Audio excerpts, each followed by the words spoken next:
Hello, fellow gamers, and welcome to the Video Gamers Podcast. We've got a heck of an episode for you today, from a modern point-and-click adventure that's wowing gamers to the release of Donkey Kong Bananza. That's bananas! We've got lots of fun gaming news to talk about, but first, some introductions are in order.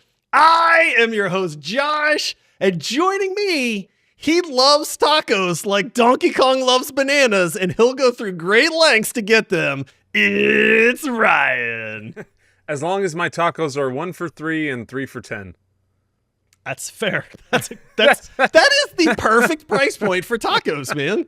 People who aren't in the Discord won't get that joke, but I ran into a taco truck where it was priced in a parking lot out of a van, which are my favorite tacos, and they were 1 for $3 or 3 for $10, which brilliant marketing strategy. I love it. That's like buy one, get the second one for a regular price. Yeah. Right? Love it. People are like, wait a minute, what? And joining us, he applied for the role of Ganondorf in the live-action Zelda movie, but instead he got cast as a bokoblin. It's John. Hey, guys. Great reference, man. I am so happy that we're going to be getting to talk about this Donkey Kong game. Now, I feel like we are ripe for an opportunity to talk about this, and people are just going bananas for it. Like, I can't wait for us to talk about this. Yeah, well, I'll tell you what, we're going to jump right into that, man, because Donkey Kong Bananza is probably the largest game release of the month. But guys, we got to thank somebody, man. We have a new supporter that signed up to support this podcast. A fine gentleman by the name of Mike Herndon signed up for rare status. So, Mike. Hey, Mike. Yeah, thank you so much from all of us to you for helping support this show. And honestly, our thousands and thousands of listeners are also thanking you for your awesome support. So thank you, Mike. We're all peeling the love very much, guy. Yeah. Feeling? That sounded like he said peeling, but man, I don't know. I some didn't weird notice. stuff from No, I John said feeling. right now. So, okay, great. So, all right, well, hey guys, as promised, let's just kick things off. Donkey Kong Bananza, it released. Guys, this game is getting amazing reviews. I mean, I'm pretty sure IGN gave it a 10 out of 10, called it a masterpiece. We're seeing 9 out of 10s. I mean, I don't know that I've actually seen a negative review for this game so far. So, none of us actually own a Switch 2. Is that correct? Nobody surprisingly picked up a Switch 2. But, I think this is absolutely what Nintendo was hoping for, man, is, when they announced the Switch 2, they said, hey, Donkey Kong Bonanza's coming. Famously, I joked around and said, don't be Donkey Kong. And then it freaking was Donkey Kong. But you got to admit, man, with review scores like this, it really makes you wonder, did they nail it? And the one thing that I think makes me go, yeah, they probably did, is these are the same devs that made Super Mario Odyssey, dude. Which is an outstanding, one of the best open world platformers I've ever played. I love that game. And, it's really tough, guys. I'm probably the biggest Nintendo fan of the three of us. And if anybody was going to buy a Switch, it'd be me. But Donkey Kong just doesn't do it for me, man. Even with all these, I'm stoked that it's getting all these great reviews, and it looks amazing. It looks super fun, but it's not a mover for me. It's Ryan is how do you feel about that? Because I'll be honest, we said way back in the Switch 2 reveal, is Donkey Kong Bonanza a console seller? Will it make you want to pick up a Switch 2? I do not think that anyone has bought a Switch 2 because of Donkey Kong. They saw the trailer and were like, that's the one I need. That's the game that I've been waiting for and dreaming and hoping for. I'm going to go spend $500 on a Switch and get this game. I don't believe so. I think that probably, and this is just wild opinions, is I feel it's grading so well because what the heck else do they have for the Switch 2? What else is there? What else did they come out with? There's not other games, so I don't know. It's hard. I'm sure it's fun. These games, Nintendo does such a good job at always releasing games that are generally pretty fun. They're still enjoyable. They are a good time, but they're not going to be those next level. At least some of them are not those like generational type games, but they're just fun, enjoyable times. So I think that's probably why it's scoring well. But I have not touched a Switch. I actually picked up a Switch 2 the other day at Target, but that was the first time I've touched one. But I have not played one or messed around with Donkey Kong or anything as of yet. I'm not gonna lie, I have FOMO. Like legitimately, Yeah? Really? my Wow. daughter and I were at Target yesterday. She wanted to go shopping, and I was still on vacation. I was like, dude, I'm gonna take any chance I can to hang out with my daughter because I don't get to do that a whole lot anymore. What 'Cause a she's dad. old, and So we go to Target, and we're walking through the electronics section, and they had the Switch 2. Dude, and it's Donkey big, Kong huh? Bonanza. It is big, yes. And Bonanza was there, and I was like, oh man, I was watching the little like gameplay demo for it. And I will say I'm having FOMO. It's not enough to make me buy a Switch 2, honestly. It begs a question for you guys, and I know I'm throwing you on the spot here, but has there ever been a game, whether PC, console, whatever, that actually got you to purchase a console or like upgrade your PC to play? Because I have two. So I'll just start off while you think about it. Halo, when it came out, that's the one for absolutely sure. got me to Yeah. buy an Xbox to play Halo. And when The Witcher 3 was announced, I had a PC that I knew absolutely could not run The Witcher 3, like not even remotely close. And I somehow convinced my wife to let me build a PC that could play this game. So like Witcher 3 for me was like a $700 game because it was like I had to build the PC just to be able to play it. But yeah, are there any for you guys where it was actually sold you a console or a PC upgrade? Dead or Alive 2 got me to buy an Xbox. Ryan and I talked about that. I heard that. I heard that today. I did listen to today's episode, and that one made It's me because laugh. it's a really good fighting game. Yeah. Oh, I hear it's great, dude. Like the move sets are amazing. Yeah, I think that's definitely a console seller. What about you, Ryan? Oh man, you know what? I didn't think I had one until right now. It popped into my head. Is I built a computer entirely for Diablo 3. Diablo 3? Diablo 3, yes. Obviously I'm a huge Diablo 2 fan. They're coming out with Diablo 3. I'm like, this is the greatest day of my life. This is awesome. I parted together, all the pieces I needed to build a good PC that could run it and stuff. And a little bit left down with what I got out of it, but that was the last time I built something exclusively for a specific game. That's pretty awesome. I don't remember That Diablo checks. 3 being like that intense to play necessarily. So Well, I didn't have a computer, so I will say I did also update my graphics card so I could play Cyberpunk when it released. I actually bought like a new graphics card, and then that was another reason why I was really peeved when the game released in such a bad state. So it won't work. I know. So all right, guys. Sorry for the sidetrack there, but it just got me wondering. So That's a great question.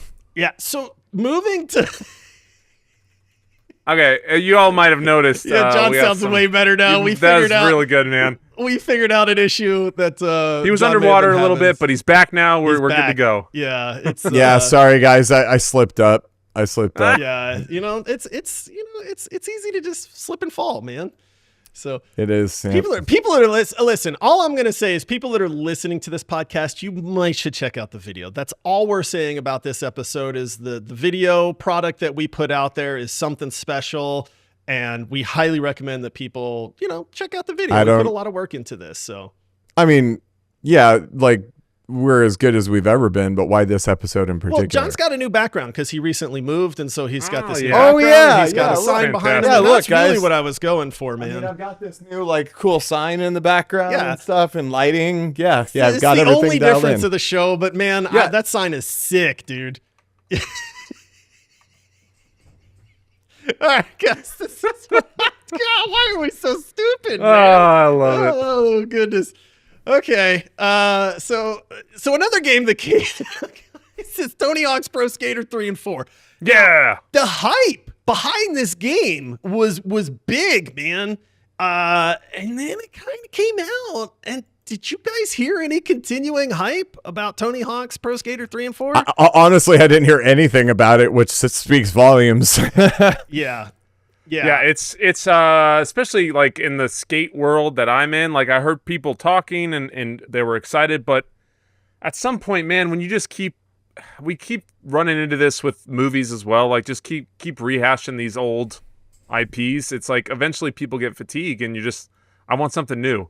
So I don't know what the answer is or solution, but I, as someone who grew up and absolutely loved Tony Hawk, I bought the remasters that they had released prior, but I honestly had no interest in these. I'm like, I've got enough Tony Hawks. Like, how many more do I need? You know, you have your iconic levels and your competitions and all that stuff, but like, how many do you really need? Well, I picked up the Tony Hawk 1 and 2 remastered the day it released, and I had a lot of fun with it. It kind of took me back to my teen years of playing Tony Hawk with my buddies and stuff like that. It was well done. I enjoyed it. It was okay for a while, and then I kind of just went, yeah, I remember playing all this, and there was nothing new to me at that point. Well, it's not doing very well, guys. It's got a 71% on Steam, which is not good. The user score on Metacritic is a 6.6, which is not good at all. Oddly enough, the critic score is way higher, but I'm going to trust users more than I'm going to trust critics, man. Like, I wonder if those critics actually played it or if they're just going, oh, well, it was good back in the day. Yeah, so... But this begs the question of, can you, with a remaster or remake, bring old gameplay mechanics back to life, man? And even with Tony Hawk's Pro Skater 1 and 2, which I enjoyed, I don't regret buying it, but I didn't play it for very long before it just kind of started to feel dated to me. And I gotta wonder, is it just that these are old game mechanics, man? People don't really care about going for high scores anymore. Yeah, that's a really good point, Josh. Well, let me ask you this first. When you played Tony Hawk 1 and 2, the remaster, did it feel like a genuine graphical upgrade? It did. Was it? Oh, okay. Yeah, it did. It was a good, solid remaster. Like, I could not fault the remaster at all. It was more just like, hey, this was fun for like 4 hours. Cool to do a few of the levels that I was familiar with. Great music. And then it was just like, bro, I put hundreds of hours into this game back in the day. There's too much now. There's too many other games. Back then there wasn't. You know, back then you had like 4 or 5 games if you were lucky. And so you just played what you had. And like now there's just so many options. And yeah, you put in some time in this, and then, you know, we all got jobs, we got careers, we got kids, whatever else, you know, have you. And then you're not going to put in the time that you would otherwise on a game that's not like top tier. That's not a 8 or 8.5, 9 out of 10. Yeah, absolutely. So, Space Marine, the original Xbox 360 game, recently got a remaster that they were trying to charge. Games Workshop was trying to charge full price for, and it got smashed right away. People hated it, and they ended up issuing a bunch of refunds. Now it's on Game Pass for free, so I tried it out because I had a lot. I mean, I love Warhammer. I absolutely loved this game when it came out. But when I played it, there were 2 problems for me. So number 1, I noticed the gameplay is dated. The gameplay mechanics are dated. And number 2 is that, like, it wasn't it's called Remaster or Definitive Edition or something like that, but I don't feel like it got enough of a graphical overhaul to really justify its existence when there's already so many games out there that are vying for my time. You know, like, I think if they're going to do remasters of these games, they either have to be very dialed in about who they're catering these things to, or it needs to be a substantial upgrade. Yeah. Oblivion was fantastic. That was an awesome remaster. You hop in, you play, you remember the good times, you have a good, you know, experience, and then you kind of move on. Like, it's they did a really good job with it. They knew what they were trying to accomplish, and I think they did it well. And some of these other ones just, you know, it's just not the same. I think the thing with the Oblivion remasters, it came with a lot of quality of life improvements too, that made the game that felt dated feel like more modern. And then honestly, they crushed the graphical overhaul on that game, dude. Like, that game wound up being beautiful. So yeah, so that's tough. I was playing Persona 3 Reloaded and on cloud, because I'm addicted to it, man. Like, Game Pass Cloud is like, that is my jam, dude. It's so hard for me to play anything else basically at this point. But Persona 3 doesn't have a autosave, and so my internet I got 6 hours so bad for you on 6 hours of unsaved progress just wiped, and I was like, yep, not playing it anymore. So then I hopped around to a few other games like Oblivion, the remaster, because I haven't played a Elder Scrolls game since Morrowind. And I got to tell you, man, yeah, if that's an upgrade, it wasn't great for me, man. There's Skyrim / Oblivion. It's a certain type of game that you can get lost in real quick. And so a lot of people kind of go like, okay, this looks neat, but I don't know what to do. And then they just kind of fade out quick because it's overwhelming almost for people. So guys, this talk of the game mechanics and stuff leads into this story that came out where the creator, or I should say the director of Shadow of the Colossus, which was a beloved PlayStation game. Awesome game. Awesome game. Introduced new mechanics as far as these gargantuan creatures that you could climb and try to conquer and things like that. We saw glimpses of this in like the old God of War games where you're climbing on the Titans and stuff like that. And nobody had really done this before. So the guy's name is, I'm going to butcher this, by the way, is Fumito Ueda. Yep, butchered. Yeah, so sorry for that. But he came out and he actually said that he believes the age of game mechanics is over. And what he meant by that is basically saying that there's no more creating like new interesting mechanics, and that we're in the age now of just trying to like refine and improve existing game mechanics.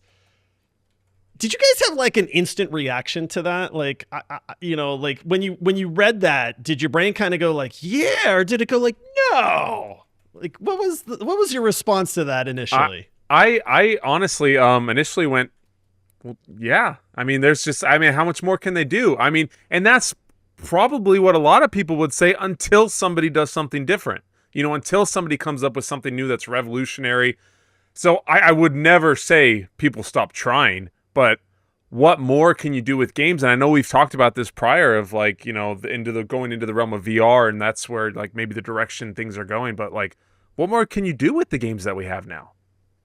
Yeah, I had the same exact reaction, Ryan. I experienced this honestly. So I had beat Indiana Jones and I was playing Persona 3, and I love Persona 5, but I'd never played any of the other Persona games. But I was playing Persona 3 and I'm like, this is Persona 5. And then so I tinkered around with a bunch of other games, and now I'm playing Metaphor ReFantazio again. And I go, this is Persona 5. It's all the same, right? Yeah, Ultimately. And even when I was playing Indiana Jones, oh man, guys, if you haven't like played that game the whole way through, by the way, it's underrated. Totally underrated. Glowing reviews from everybody that I know that has played Indiana Jones. Man, so. But like overall, the mechanics are the same, and it follows the same line of when I play an Uncharted game, when I play a Tomb Raider, when I play Indiana Jones, it's all the same mechanics. It's not necessarily a bad thing. Like I know when I see a tall like set of grass or reeds, like I can go and I can hide in it. Like you develop a comfort with the type of games you play, and it's just almost new skins and scenarios and stories. But like that the mechanics, are generally all the same in certain types of games. And I do think we build up like that connection and comfort to those to where we're comfortable. I will say this, and I am eternally an optimist. And my initial thought to this kind of headline was like, bro, no, we need innovation, man. Like you said, Ryan, like come on, people are super creative. They're going to come up with all kinds of mechanics that we haven't seen before. And then when you start putting thought into it, you kind of go like, okay, well, what could they do? What could they do? And then it's like, bro, I don't know. Like, I will say the one thought that came to my head, and we've said this before, is that the use of audio and microphone input in games, I think, is drastically underutilized, dude. I think that there are so many potential really cool things you could do in a game if the game recognizes audio input and what you're saying, or your proximity, or if you're making noise, for instance.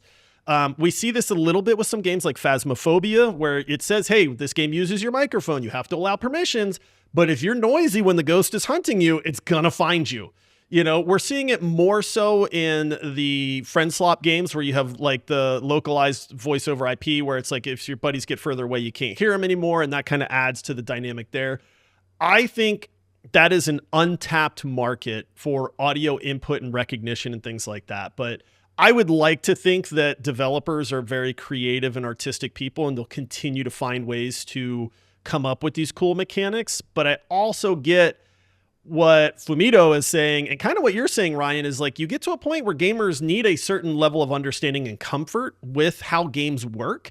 And you see a little bit of this with the whole debate about using like yellow paint in games to tell players where to go. Because when you start introducing new things, yellow right, paint or people white. get confused. And then they go, bro, I don't know where to go. And then I was like, just going to say, like, if you were to just put like the average gamer into a like a little tutorial, and then you just have like little white or yellow paint on a wall, they're going to run up and try to climb it. Like it's instantly. Just instantly. That's just naturally what you do. And it's because we're conditioned to it. That's what all the games are. But that was enough of a problem that they had to solve the problem initially. They went, people don't know where to go. Yeah, when we did our first interview with Andre at Warhorse, remember he had a great. He was like, "What? You know, if you have escort missions or water levels, like people hate them. They're universally hated. Why do you include them?" And he was like, well, it's because people are familiar with them. You know, people need that they need to be able to figure out what to do in the game, and people just know what to do.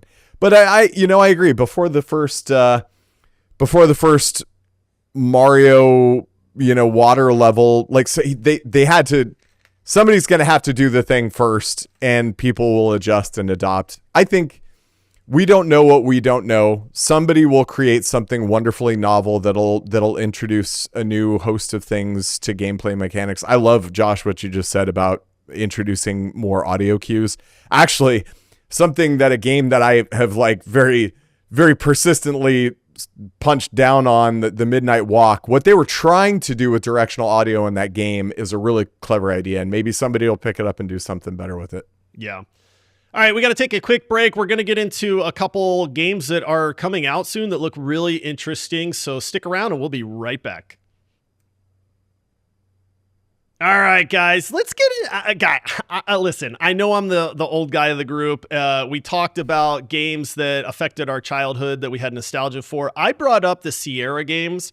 Yep. The old school point and click adventures, more recently like Monkey Island. I think there was Thimbleweed Park was another really popular point and click adventure. This is a genre that just died out. Games got more complex. They got more entertaining, and the point and click adventure kind of just went the way of the dinosaur. But man, if it doesn't bring up nostalgia for me when I see these, and I grew up on these games. Guys, there is a game called The Drifter that I found out about this morning. Watched the trailer for and instantly wishlisted it. And I told you guys before recording, I'm absolutely going to pick this game up this week and play it. This is an old school point and click adventure. The reviews on this game are nothing short of stellar. Now, there's not a ton of reviews. This is a small indie developer that came out with this, but if you read the reviews, it is like, dude, this game, the music in this game is incredible. It is a pixel, art-based game. It's got some neat animations and stuff. It is a dark and gritty story. They're calling it a pulp thriller, which I love that aspect, like those words alone, where you have to solve your own murder. So that's all I really know about this game. I'm going to be honest. Like, if you read the reviews are absolutely glowing. And if you kind of look into this a little bit, people are raving about this game right now. Does this game interest either one of you? I feel like and this is probably okay, but I feel like I'm alone on this island because this is my childhood. But man, give me an old school nostalgia game that is brought into the modern age, and I'm in, man. And this game right now is on sale for like $16, which helps a lot also. So any interest from either one of you on this? Nope. I didn't figure. That's okay. That's okay. I find it very unappealing. Yeah. Man, that's a fair point, John. I'm the same way. It looks like a really bad Disco Elysium.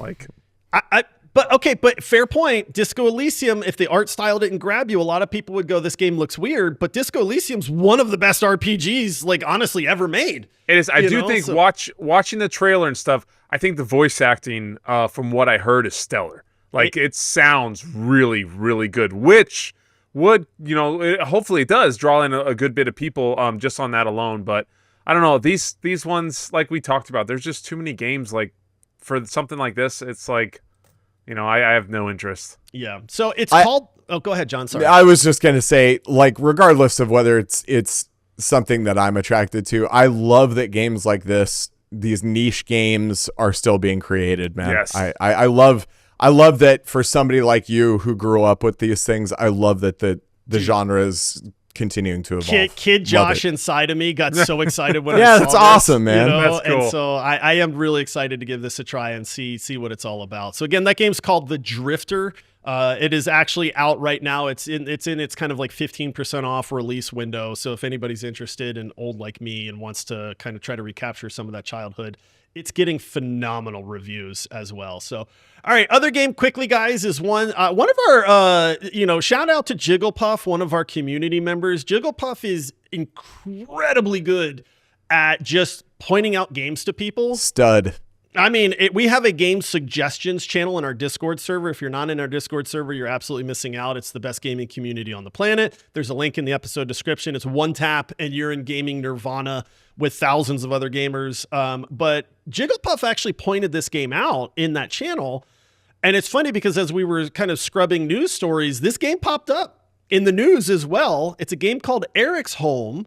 And it looks like it is a AAA title. I don't know that I've seen an indie game, apart from maybe Expedition 33, that looks this good, dude. Like, whoever your artists are over there at your studio, you need to give those people a raise because they are on point on their art game. But Eric's Home is a stealth-based, kind of story-driven game.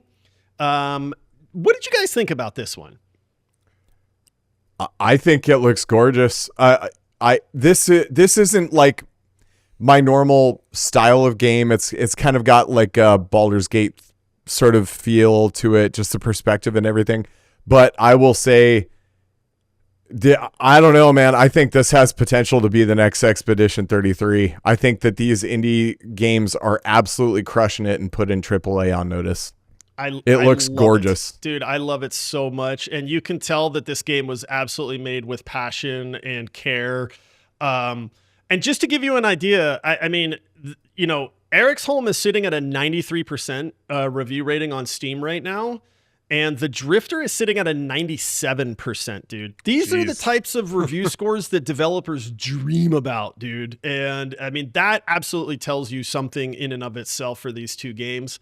We always say let's reward our indie devs when it's obvious that they put a lot of passion and care into these games. Eric's Home, really, really good looking stealth-based game. Beautiful, sprawling city, supposed to have an incredible story.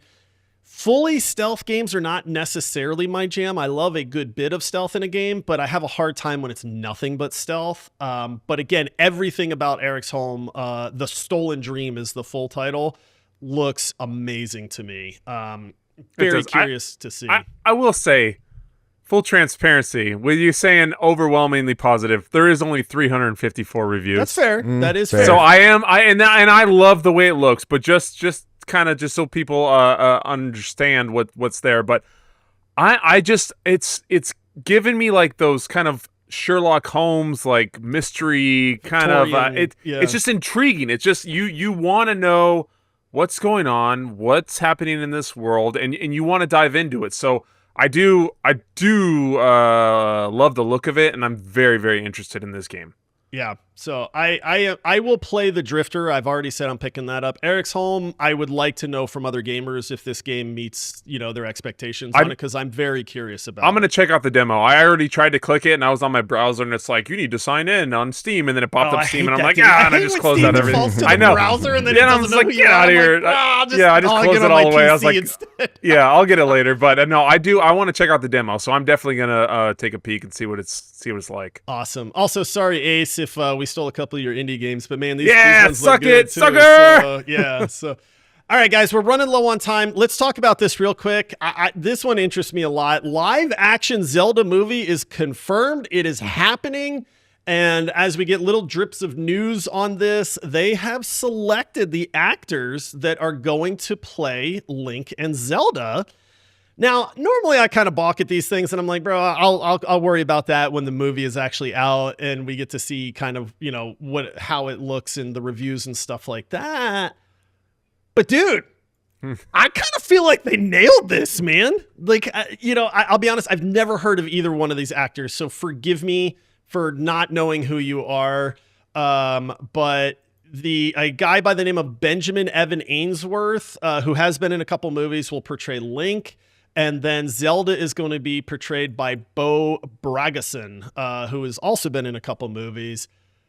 But man, Ainsworth is 16 years old. So, Link always kind of looks like a child in these games. And Bo Bragason is 21 years old, who will be playing Zelda.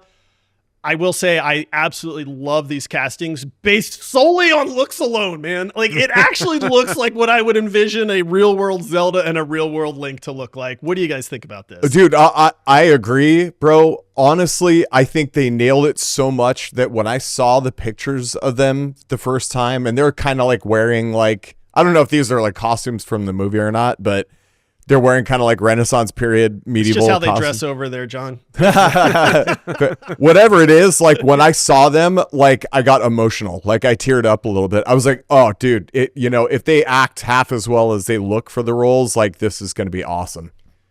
Yeah, for me, and again, I normally don't buy into this, but these casting choices actually really upped my faith in this movie. Like to where I went, if they cared this much and they nailed this, are they going to nail like the rest of the movie? Are we going to get a really good live action Zelda movie? Like what? If they're competent enough to like pick the right characters or somebody to embody the character. Yeah. No, for sure. As long as Pedro Pascal isn't Ganon, I'll be okay. As long as Pedro Pascal isn't in this dang movie. I don't know. I personally, like, I was excited, but then I saw that Bella Ramsey wasn't cast as Zelda, so I'm Tom out. Holland's not in it Tom Holland's not in it. Like, I'm just, it's 0 out of 10 for me already, unfortunately. All right, guys, we have to blow through this story, but this one made me chuckle because it is a two-parter, and man, if this doesn't span the spectrum of one end to the other. So Ubisoft responded to why Star Wars Outlaws was a flop. They have officially deemed Star Wars Outlaws to be a flop. Now, the funny part here is, and we were chatting about this before we actually started recording, those conversations are available for our supporters of the show on Patreon. So if you ever want some behind-the-scenes chatter and kind of deeper looks into stuff, you can support the show like Mike did, and you get access to kind of the pre-chat and the post-episode chat. But Star Wars Outlaws is one of those games that I think the gamer mob mentality honestly had an effect on. I was forced to play this game by Disratory, one of our long-term supporters of this show. Mythic. Honestly. And he said, you know what? I know this game's getting a bad rap. Josh, I want you to play it and let me know what you think. Ryan, you played it too because you were like, well, bro, I don't want to miss out on this. And we both came back and we went, dude, Star Wars Outlaws? It's pretty darn good, man. Yeah, like, freaking sweet. It's not a 10 out of 10 game, but like the internet would have you believe this game sucks, dude. It is far from suck. Like, I actually really enjoyed my time with this game, but unfortunately, it's considered a flop. And Ubisoft said, hey, you know what? It was a financial flop. It didn't work out. And, a lot of PR speak and stuff like that. They were sure that Star Wars was going to just, because it was a Star Wars IP, it was going to make them a fortune. And, the CEO, Yves Guillemot, I can't say his name, man. I'm just butchering all these names. I'm sorry, everybody across the pond. I'm not good at this. But they blamed it on the time that it was released. It had a few items that still needed to be polished and some bugs on release. And so they called it choppy waters on release. And they said, well, that's why it failed. We can, we don't have time to debate that. Again, I played it. Ryan, you played it. We both thought it was great. John, you even mentioned that everybody that for friends that you have that played the game said it was awesome. Yeah, everybody in the Discord. I haven't met anybody who didn't like it, honestly. Like, that's weird to me because I'm the same way. All the gamers that we talked to that have played Outlaws said like, yeah, dude, it was really enjoyable. Like all this hate the game guide. I haven't met somebody that said, yeah, I played it and I hated it. if you're one of those people, leave us a comment. Let us know what you didn't like about it. Because I was in that mindset that this game's going to suck. And then I played it. I'm like, this game doesn't suck, man. It doesn't. It was, I mean, the world building was fantastic. The exploration, like, you go in and you feel like you're in a little market or a little shop or a little, tea area and you're getting some food and stuff. Like, everything about it seemed to be done well. And I mean, I'm looking here, I'm blown away. They only sold 1 million copies. Yeah, wow. that's For a it. Star Wars property, that's nothing. It's estimated they spent 200 to 300 million to make it. Yeah. Ooh. Gosh. Get better Yeah. at making games, Ubisoft. It just shouldn't cost that much, but but they were like, this is a good game. it is a That's good the game. thing is like, what In a $200 to $300 million game. Well, if no, they're I wouldn't cranking out think that. Eric's Holman and Expedition 33 for a fraction of that, man. Yeah. Oh, here we that's go. that's corporate Here we bloat. go. That's corporate Yeah. bloat right there. Yeah, I mean, honestly, maybe they're just getting in their own way. And to prove that point is this very last little snippet before we get out of here. But on the same side, Ubisoft, come on, man, what are you doing? They claimed that microtransactions make games more fun for gamers, guys. This is all like, what? What are you Gosh. doing, man? Like, how every time I ever play a game, that's the one thing I think of. Like, man, I just wish this had more microtransactions. I don't understand how you can be so far removed from like gamers and what gamers actually want out of games, but they actually came out and said that microtransactions, and they released this in an annual financial report, that monetization within premium games, so they're talking, not free to play games where this is the lifeblood, but hey, you paid $60 for this game, we're going to offer you some microtransactions on top of that. But they said that monetization within premium games makes the player experience more fun.